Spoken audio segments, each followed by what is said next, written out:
In the cool shade of a banyan tree, the Buddha sat surrounded by his disciples. The air was serene, holding the faint scent of jasmine. His presence exuded tranquility, as if the very essence of peace had taken form within him. "My dear disciples," the Buddha began, his voice tender yet commanding. "The heart is like a fertile field, awaiting cultivation. Why do we suffer in confusion?" "Master?" I asked, struggling to contain the waves of doubt within me. His expression remained serene, yet his eyes conveyed a depth of understanding I could hardly fathom. "Just as clouds obscure the sun," he began, "ignorance veils the mind from seeing reality as it is." The melody of his voice resonated like a stream gently flowing over stones. Each word carried the weight of timeless truth. We bind ourselves to desires, expectations, and fears, he continued. These chains prevent us from experiencing freedom and peace. His hands rested lightly on his knees, and his fingers curled, forming the gesture of teaching. "But Master," I persisted, "how can we untangle ourselves from these chains when the world around us feels so consuming?" He nodded gently, as if welcoming the question, and gestured toward the pond nearby. "Observe the surface of the water," he instructed, his voice steady. "When it is agitated, it reflects nothing clearly." I glanced at the pond, its surface rippling from the faint whisper of the wind. The distorted reflections mirrored my restless thoughts. "But when the water becomes still," he added, "it mirrors the sky and trees with perfect clarity." His words drew me deeper, like a current pulling me into uncharted depths. "To still the waters of the mind," he said, "one must begin with the breath, the bridge between body and mind." He closed his eyes briefly, as though entering the vast silence within. I followed, mirroring his posture and focusing on my breath. "Inhale with awareness," he guided, his voice becoming a steady rhythm. "Exhale, releasing the burden of clinging and craving." As I practiced, my breath deepened, the chaotic storm within me giving way to calm. "The breath anchors us to the present," the Buddha continued. "The present is the only reality where truth resides." His words illuminated a pathway I had not noticed before, a path I yearned to explore. His inquiry drew the attention of all, igniting curiosity and wonder. The monk shifted uneasily, pondering the significance of the scene. "Life itself is your field of practice," he said. "Each action, if done with mindfulness, becomes a step toward liberation." He paused, letting his words settle like seeds upon fertile soil. "Even in the marketplace," he added, "practice gratitude, humility, and compassion. These transform the mundane into the sacred." The merchant bowed deeply, his face illuminated by an understanding that brought solace. "Loving kindness is that river, capable of quenching the flames of anger and hostility," the Buddha explained. "By practicing metta, you create an inner reservoir of compassion that can douse the fires around you." "The mind," he said, "is like a monkey, leaping from branch to branch. It fears stillness yet craves it." The metaphor struck a chord deep within me, resonating with my own restless struggles. "To tame the monkey mind," he continued, "offer it the fruit of focused attention, beginning with the breath." He gestured to the sky above us, its expanse infinite, unbound by boundaries. "When the mind becomes still like the open sky," he said, "clarity and wisdom arise effortlessly." Each word was a lantern, lighting the way through the labyrinth of my inner doubts. A gentle breeze carried the scent of blossoming flowers, as if nature itself was participating in the teaching. "See them bathed in the same light, their hearts touched by the warmth of your compassion." His voice carried the rhythm of a heartbeat, steady and reassuring. His hands formed a graceful gesture, as though embodying the very essence of letting go. A child from the nearby village approached, timidly, holding a wilted flower. "Master, this flower is dying," she said. The Buddha took the flower, his touch gentle, as though honoring its transient beauty. All things change, he said, arising and passing like waves upon the ocean. Yet each wave is the ocean itself. His words danced in my mind, weaving together the threads of impermanence and interconnectedness.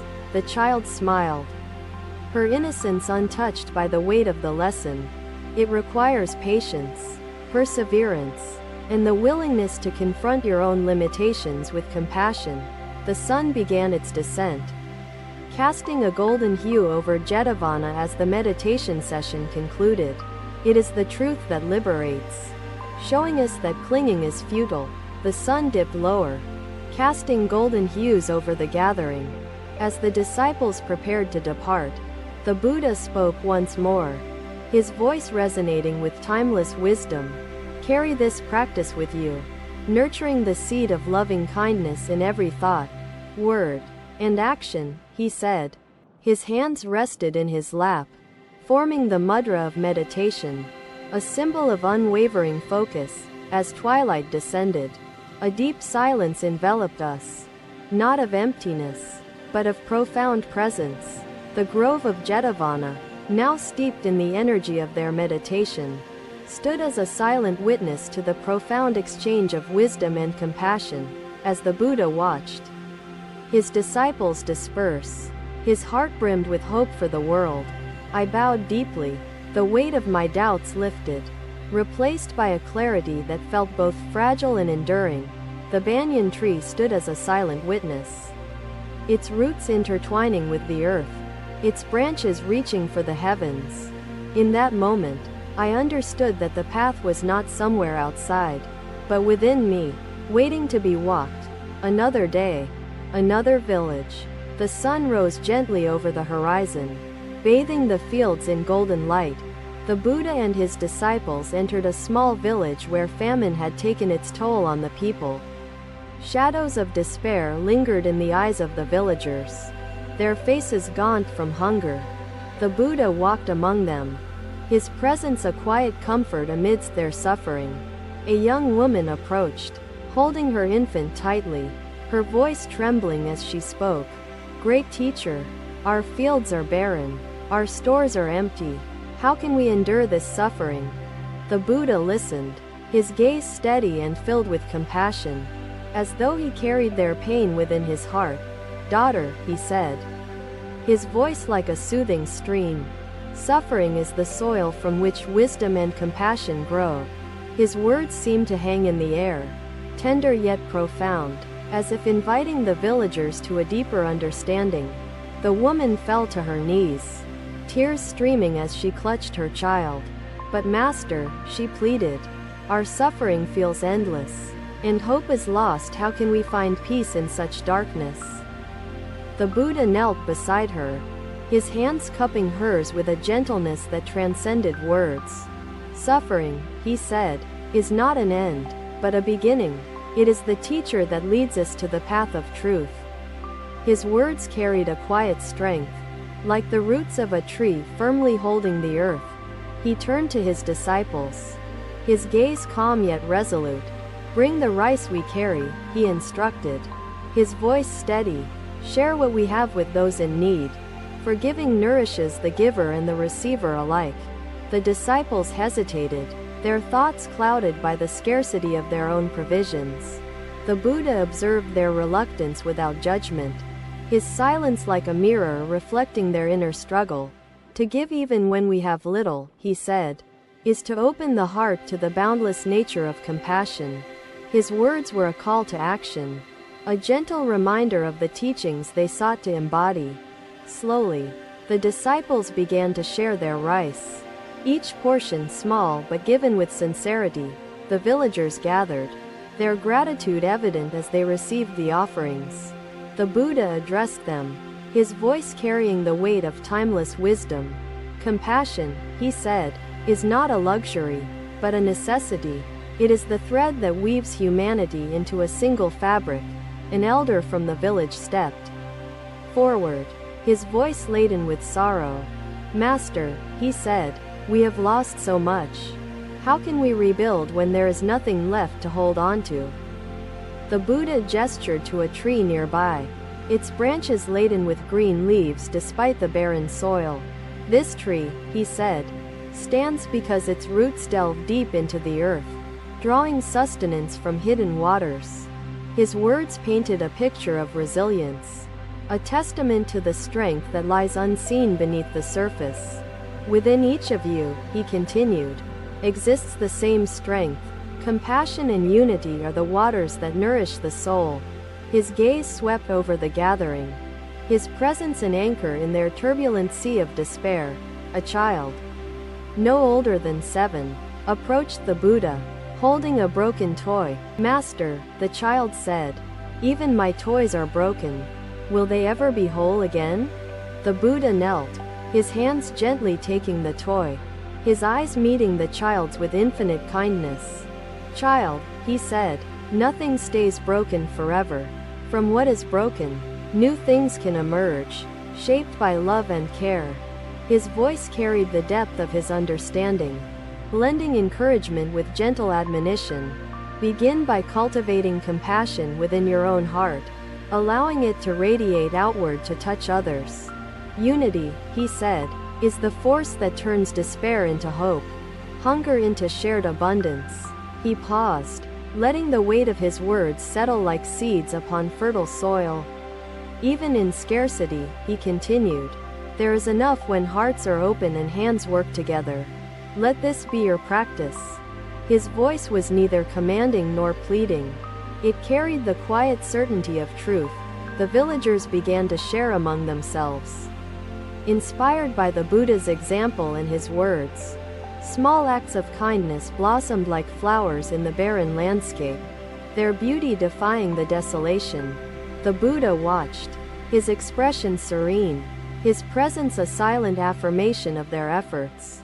Remember, my dear disciples, every act of compassion, no matter how small, carries the potential to transform, he said. The grove bathed in the golden hues of the setting sun. The disciples lingered in silent meditation. Look at the sun, he said. It gives its light freely, never withholding, yet it never diminishes. His words carried the clarity of sunlight breaking through clouds, illuminating the path forward. The monk bowed, his doubts dissolving like mist in the morning warmth. As the day wore on, the villagers gathered around the Buddha, their spirits lifted by the newfound sense of community. The Buddha spoke once more, his voice steady yet gentle. Compassion is the antidote to fear, the bridge that connects one heart to another. His words resonated deeply, their simplicity carrying the profound wisdom of countless lifetimes. The villagers bowed in unison, their gratitude a silent prayer, their unity a testament to the Buddha's teaching. The Buddha and his disciples departed, leaving behind not just words, but a living example of the transformative power of compassion. As we walked away, the sound of laughter and shared stories filled the air, a melody of hope in the aftermath of despair. My dear disciples, the Buddha began, his voice resonant yet tender. Today I shall speak of the harmony born of loving kindness. The disciples leaned forward, their hearts eager to grasp the teachings that would illuminate their paths to understanding and transformation. The sunlight filtered through the dense canopy, casting a mosaic of light and shadow on the forest floor. The disciples and I followed the Buddha as he walked in silent contemplation. Suddenly, he stopped and pointed to a single lotus flower blooming in a nearby pond. This lotus, he began, his voice calm and steady, arises unstained from the muddy waters in which it grows. His eyes rested on the flower, and his words carried a depth that invited us to reflect deeply. Master, I asked, breaking the silence, what does this flower teach us about the nature of existence? The Buddha turned toward me, his gaze serene and his presence grounding. The lotus, he said, is a symbol of our true nature, pure and untarnished by the conditions around us. His hands formed a gentle gesture, one palm open, as if holding an invisible truth for us to see. We, like the lotus, he continued, are interconnected with all things. Yet we can rise above the illusions of separation. His words ignited a quiet realization within me, a sense of belonging that transcended the boundaries of self. A disciple, known for his sharp intellect, spoke with curiosity. Master, how can we truly understand this interconnectedness in our daily lives? The Buddha smiled, his expression carrying both compassion and wisdom. Consider the wheel of a cart, he explained. Its spokes, though separate, all connect to the hub and support its motion. His hands mimicked the turning of a wheel, illustrating his teaching with simplicity and grace. The hub, he said, is the truth of interconnectedness, the center from which all actions arise and return. His voice carried the weight of an ancient melody, familiar yet profound in its timeless resonance. Another disciple, Sariputta, knelt and asked, Master, how can we practice this understanding when faced with discord and division among people? The Buddha paused, his eyes reflecting the stillness of the forest pond. When faced with discord, he said, remember that harm to another is harm to oneself. For we are not separate. His words lingered, their truth undeniable, yet challenging to fully grasp in the complexity of daily life. He gestured to the pond, now rippling from a gentle breeze. Each ripple affects the whole surface, he said. So, too, do our actions affect the web of existence.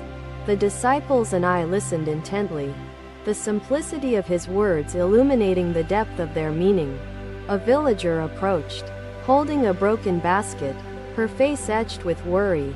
Master, she said, my basket is ruined, and I cannot carry water for my family. What should I do? The Buddha took the basket from her hands, examining it with care as though it were a sacred object. Even a broken basket, he said, can teach us. It reminds us of impermanence and the need to adapt with grace. His voice was a balm to the villager, who smiled faintly, her burden lightened by the perspective he offered. Repair the basket, he advised gently, and while you do, let the act become a meditation on patience and perseverance. The villager bowed deeply, her heart touched by the wisdom in his simple, practical guidance. The Buddha addressed us again, his voice steady. To understand interconnectedness, begin by observing the small things. Like the spider's web in the corner of a room. He knelt by a bush, where a spider had delicately woven its web, its strands shimmering in the light. Each strand, he said, supports the whole, and when one is broken, the web is weakened but not destroyed. His words resonated deeply, drawing a parallel between the fragility of the web and the resilience of life. Master, another disciple asked, what should we do when our actions harm others unintentionally? The Buddha's gaze softened, and he turned toward the disciple, his presence reassuring and kind. When harm is done, he said, acknowledge it sincerely, take responsibility, and work to heal the wound created by your actions. His response carried the power of forgiveness, a reminder that even mistakes are part of the wheel's turning. A young child approached hesitantly, holding a fallen bird's nest in her hands. Master, she said, her voice soft, the nest is broken. Can the birds still come back? The Buddha smiled gently, taking the nest into his hands. This nest, he said, is like our lives, ever-changing and sometimes fragile, but capable of renewal and growth. His eyes met the child's, and his presence seemed to reassure her of life's resilience despite its impermanence. The birds, he continued, will build again, for life always finds a way to begin anew. The child smiled, her heart lifted by his words, and she bowed before running back to her village. The Buddha stood, addressing us all. Life is a wheel, ever turning, its spokes representing our interconnected actions and choices. His voice carried a steady rhythm, like the drumbeat of existence itself. To live mindfully, he said, is to keep the wheel turning smoothly, ensuring it carries us toward harmony and liberation. His hands formed a graceful circle, embodying the cyclical nature of existence in a single, fluid gesture. A disciple, who often struggled with doubt, asked, "Master, how can I trust the truth of interconnectedness when the mind is clouded by uncertainty?" The Buddha looked at him with infinite compassion, his presence a quiet reassurance. "Doubt," he said, "is like a cloud that obscures the sun. Yet the sun is always shining behind it." His analogy struck a chord, offering a clarity that dissolved the disciple's inner turmoil. To dispel doubt, he continued, "Look deeply into your own experience. For truth is not found in words but in being." His words carried the strength of a river, carving its path with quiet persistence. Unyielding yet gentle, the forest grew quiet as the sun dipped lower, casting a golden light over the gathering. The Buddha's presence seemed to merge with the stillness, his words resonating in the very air around us. "Remember," he said, "you are not separate from the trees, the sky, or the earth. To harm one is to harm all." His gaze swept over us, his teaching not a command but an invitation to awaken to a deeper truth. As the evening approached, the disciples and I bowed deeply, our hearts filled with gratitude for the wisdom shared. The Buddha led us back through the forest, his steps steady and unhurried, a living embodiment of his teachings. The light faded, but the essence of his words remained, illuminating the path within us as we walked in silence. Thank you for watching. Buddha's teachings are always with you. Subscribe to our channel and we will see you in the next video.